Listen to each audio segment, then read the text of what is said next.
This is Reverend Don Lewis coming to you from the beautiful metaverse, and more specifically from beautiful Danville, Illinois, homeland of the Corellian tradition. And this is Midday with Reverend Don. And as you know, if you follow Midday with Reverend Don, if you type your questions or comments into whatever platform you're watching on, they will show up here in my chat room and we can talk directly. And pardon my nose, we keep going back and forth from spring to winter, and my immune system is not here for it.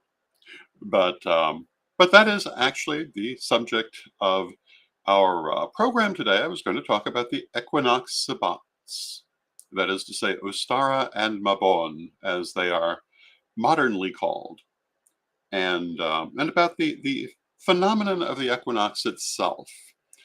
And in modern parlance, the equinox is the beginning of spring or fall, depending on whether we're talking about the vernal equinox or the autumnal equinox.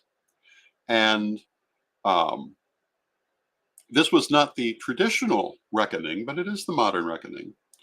Um, Traditionally, this would be considered the middle of the season. And hello to Antonio in the chat room. And I always think of it in those terms, and that's about where we're at. It's the middle. It's kind of going back and forth. Winter can take longer to leave sometimes than others, and it's not unusual here in the Midwest for it to be in and out this way. And hello to Bimby in the chat room. It's good to see you.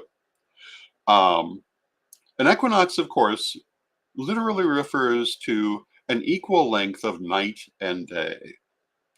And at the equinox, that's what we have. It is the 2 days a year when day and night are at equal portions. The solstices are the opposite, the longest day and the longest night. And these are important sabbats in the Wiccan year. And hello to Janet in the chat room. And they're important in many other systems as well. We actually celebrated the equinox. The equinox actually happened on Tuesday. For some people, perhaps Wednesday. It's important to notice that the equinox does not happen on the same day every year. I just finished Reverend Don's Book of Astrology, and one of the important points that I had to make there, because people often seem to have forgotten, is that the astrological calendar begins with the vernal equinox. And this is not the same date every year, and therefore the dates of the astrological signs are not the same every year. If you are born right at the change between one sign and another, you need to consult your particular year to know which of those signs you're actually under. Because if you are looking at a book that gives you one date, it isn't necessarily going to be yours. They vary by a couple of days every year. And this is part of the idea of honoring the wheel of the year, that we cannot make it conform to what we desire. We have to look at what is there. And when we work with astrology, again, those dates are not always the same. The equinox is always going to be its own day every year, not always be the same one. And this is important to bear in mind. The same is true for the solstices. We follow a very stylized calendar in daily life, and we do that for purposes of dating that are very important. And hello to Jason in the chat room. It's good to see you, Jason. And I'm a great believer in that secular calendar for our everyday purposes. But when we look at the natural year, it's not quite as even as all that. One of the things I've been seeing going around online for a while now is how we should be following a lunar calendar with 30-day months and this and that and so forth. It's quite a long post usually. And it totally forgets the fact that we did do that. And the problem with it is that it's based on the idea of a 365-day year, which is not something that actually exists. It's a 365 and I think a fifth or a quarter day year. It is not even, and therefore there are all kinds of little mathematical things you have to do to make a calendar that gives you more or less the same date every year. Um, it is not a simple equation, and simple numbers aren't going to do it. And of course, that is a very rarefied concern, a very rarefied issue, until you stop and consider the effect of not paying attention to it. One of the interesting things in studying Egyptology, the Egyptians had a fascinating calendar. Um, and it was basically the same one that's outlined in this post. The problem was it did not align in the end with the natural year because they had not realized it was not actually 365 days. And after a while, it got to be hundreds of days out of alignment every year. Um, and so when they were expecting this or that other thing astronomically to happen, it wasn't coming up the way that it should have. The solstice was being religiously celebrated on a very different day from the actual solstice, which made the calendar in the end almost useless. And that's when they had to come back to it and look at it again and create a new one. Um, we've kept doing that over hundreds and hundreds of years now.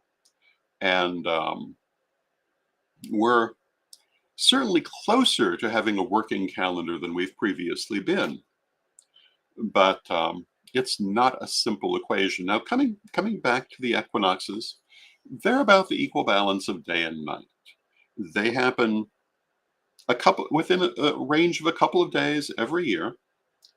And what do we tend to focus on at that time? We focus on balance. We focus on a variety of things, to be sure, but balance is a big one. Hello to Brenda in the chat room. It's good to see you, Brenda. For me, the fall equinox in particular focuses on ideas of justice and karma. The idea that just as the harvest is coming in, bringing us back um, the efforts of um, our farming year, so too life brings us back the results of our efforts. And it's a time to stop and think about that, to think about what we've done, what the results have been, how we want to change it going forward. In my mind, that's very much what the fall solstice, the fall equinox is about. The winter solstice, of course, is a totally different thing. The spring equinox, again, is very much about balancing, and I very often will stop and think of this as the time um, for a good energetic balancing going forward into the year. And it's also a time to think about what we're planting toward that eventual harvest.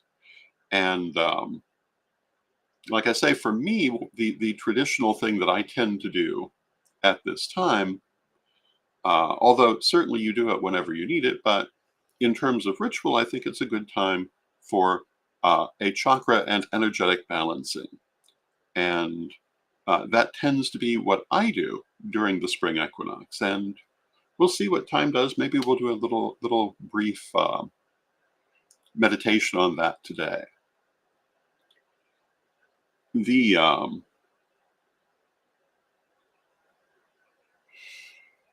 the equinoxes are not what we would call the most important sabbats in the Wiccan calendar. And hello to Mary in the chat room. But I'm starting to think maybe we should be paying a little more attention to them, a little more attention to what they represent. I think that the issues of balance. Oh, and Mary says I look great. Thank you, Mary. That's very kind of you. It's a little cold here today, so I decided to wear my nice little warm turtleneck and to actually put on a jacket. More for the sake of warmth than for anything else. although I usually will wear the jacket when I go out of doors. But it's been a while since I've worn the jacket to do the broadcast. And maybe I should again. I don't know. We'll see. But thank you for your compliment. It I think we don't pay enough attention to the results of our actions for all that we talk about it a lot. And I'm not going to specify anything in particular, but I see people in our community taking actions that they can't possibly have really thought about.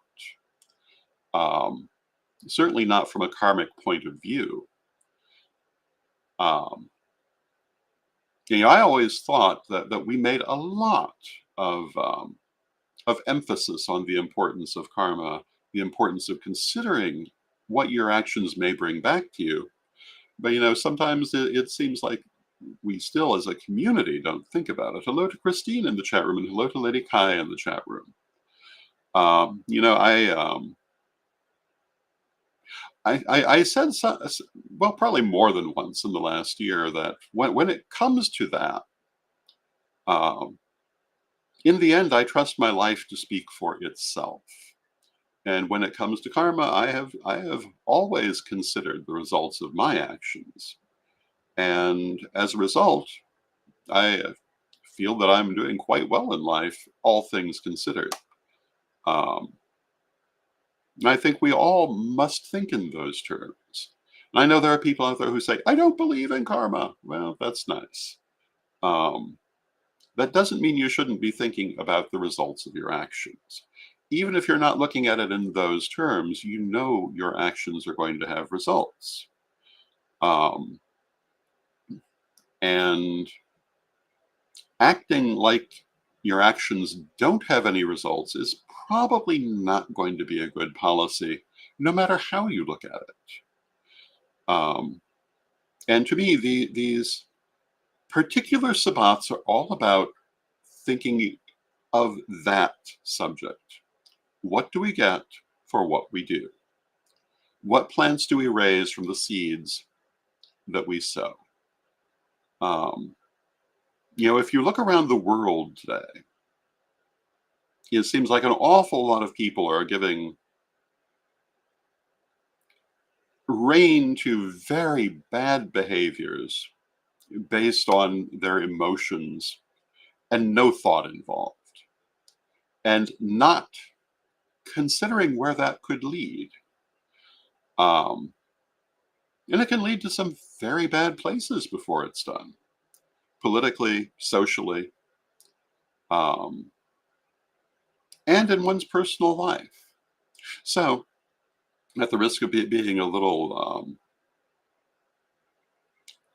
um, stodgy, perhaps, my strong advice is to always consider your actions, to consider where they're taking you, to consider what they're going to bring to you.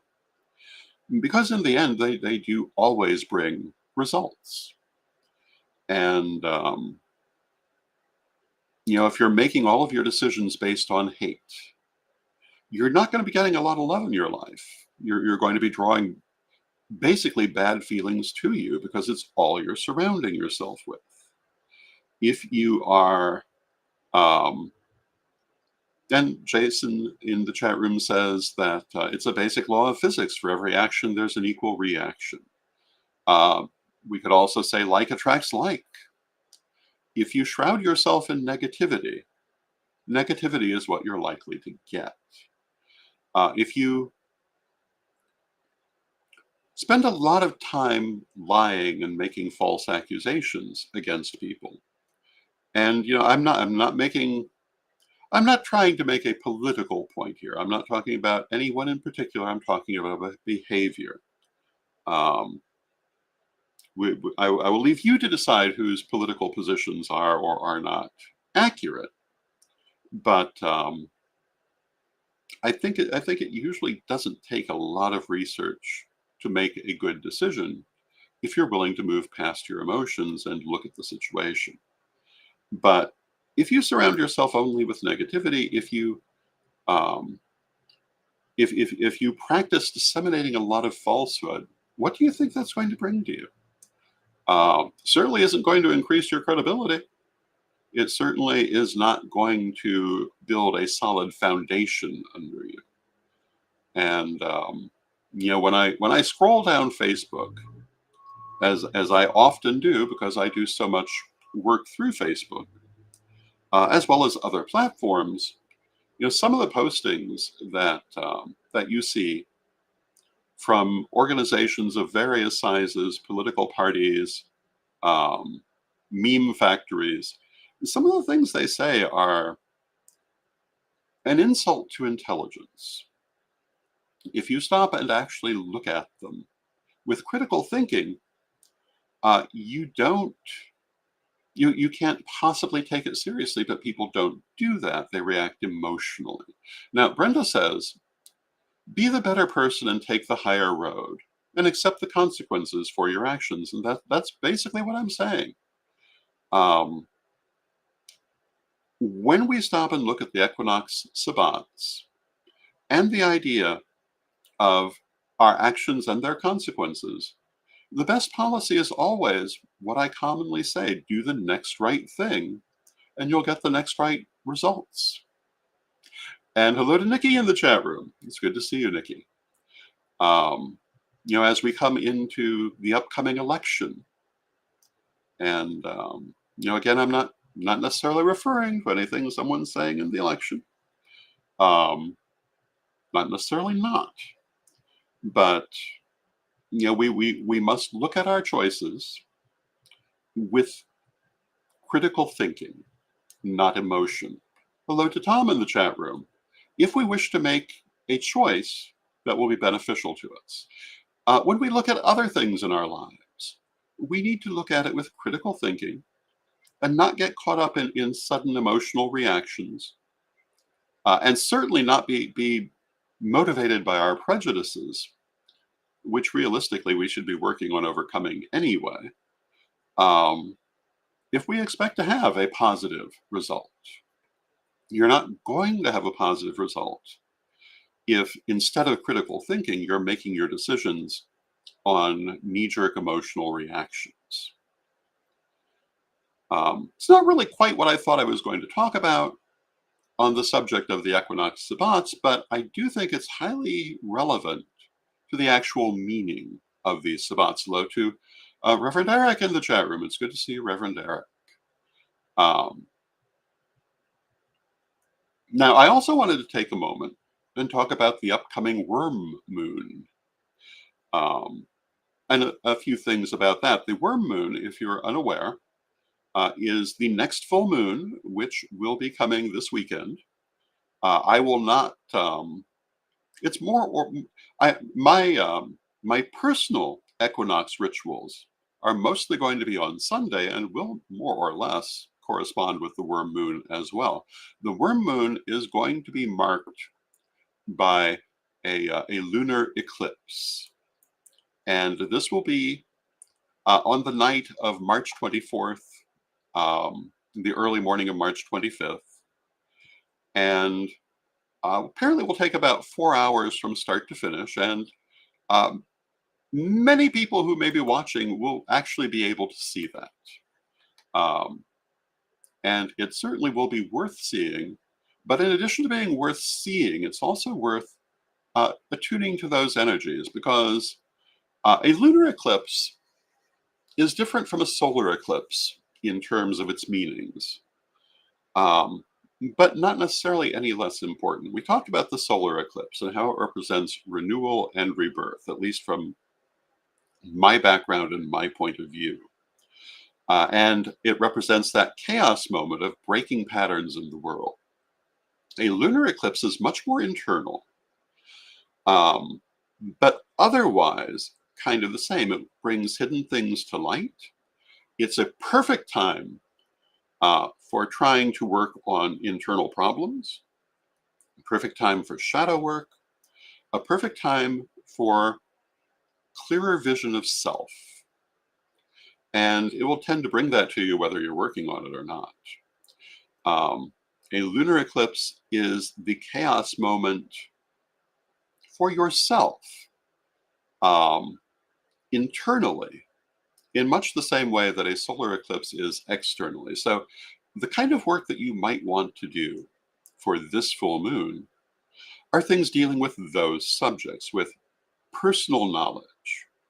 Um, kind of continuing the subject I've been talking about, personal integrity. The fact that it corresponds, um, certainly not exactly with the equinox, which, as I say, happened earlier this week, but so soon after means that those energies are still there.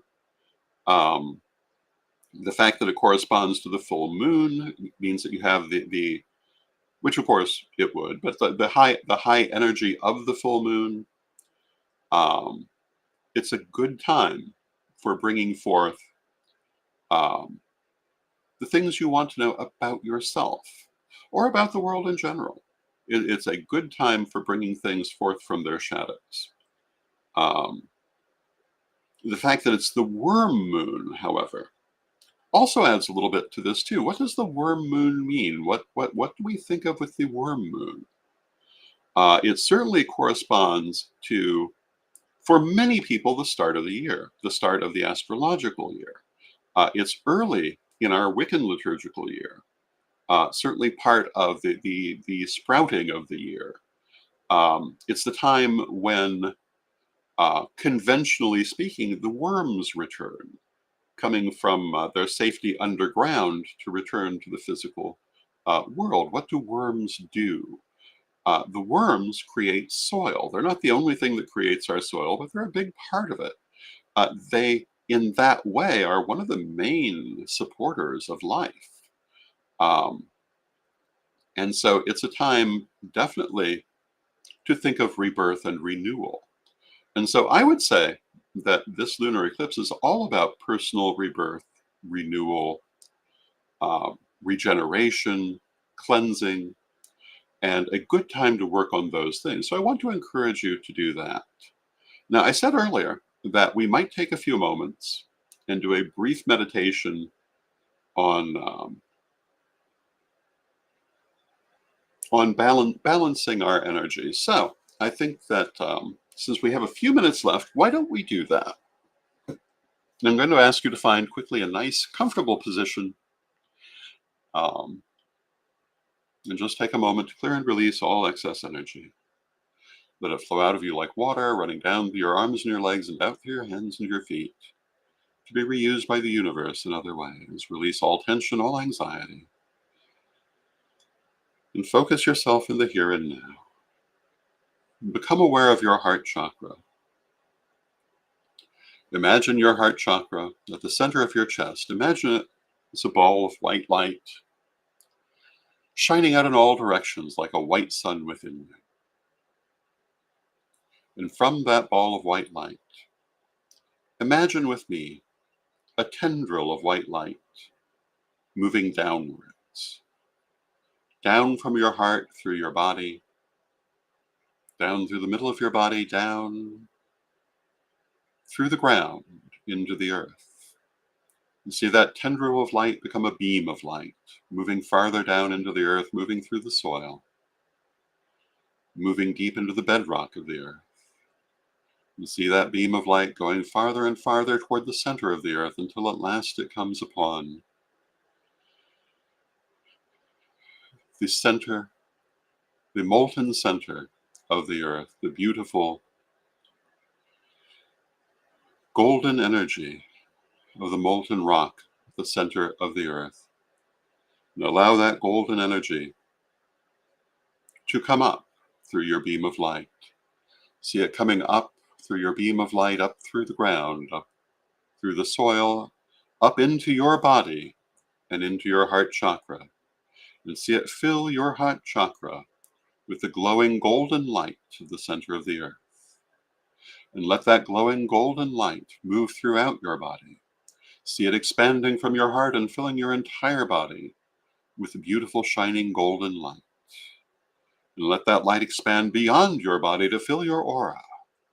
And see it expanding around you to fill the ball of light around you that is your aura.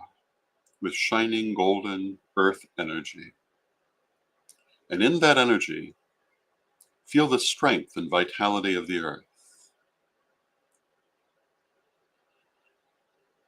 And know that that strength and that vitality is yours as you go forward. Let it fill you entirely. Now, from your heart chakra, imagine another tendril of white light, but this one going upwards. Feel it going upwards through your head, out through your crown, up through the roof of your dwelling, out into the sky. Feel it going up through the sky, up through the clouds, and out through the atmosphere, into the vastness of space. See your tendril of light become a beam of light moving out into space among the many glittering stars in the blackness of space. And feel all around you the glittering silver energy of the cosmos, the energy of the stars, the energy of the eternal cycles. And allow that to come in to your beam of energy, and feel that glittering silver light coming down through your beam of energy, down through the atmosphere, down through the clouds, down through the sky, down through the roof of your dwelling, through the top of your head, into your heart.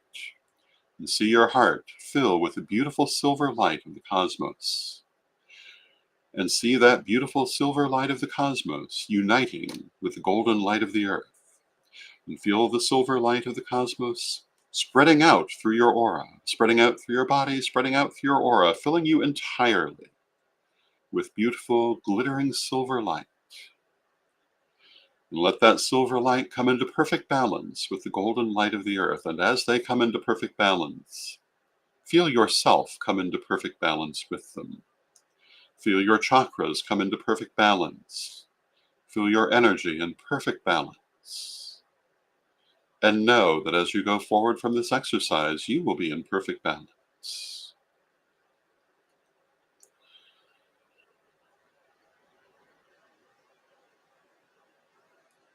Now allow your beam of white light to come down from the cosmos, back down through the atmosphere, back down through the sky, back down through the top of your head, and back down into your heart.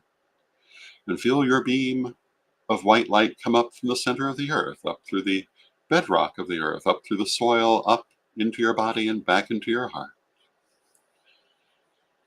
And feel the strength of the balance that you have achieved within yourself, and take a moment to clear and release all excess energy, keeping what you need, and releasing the rest. And let it run out of you like water, running out through your arms and your legs, and out through your hands and your feet, leaving you in a state of perfect balance and perfectly focused in the here and now.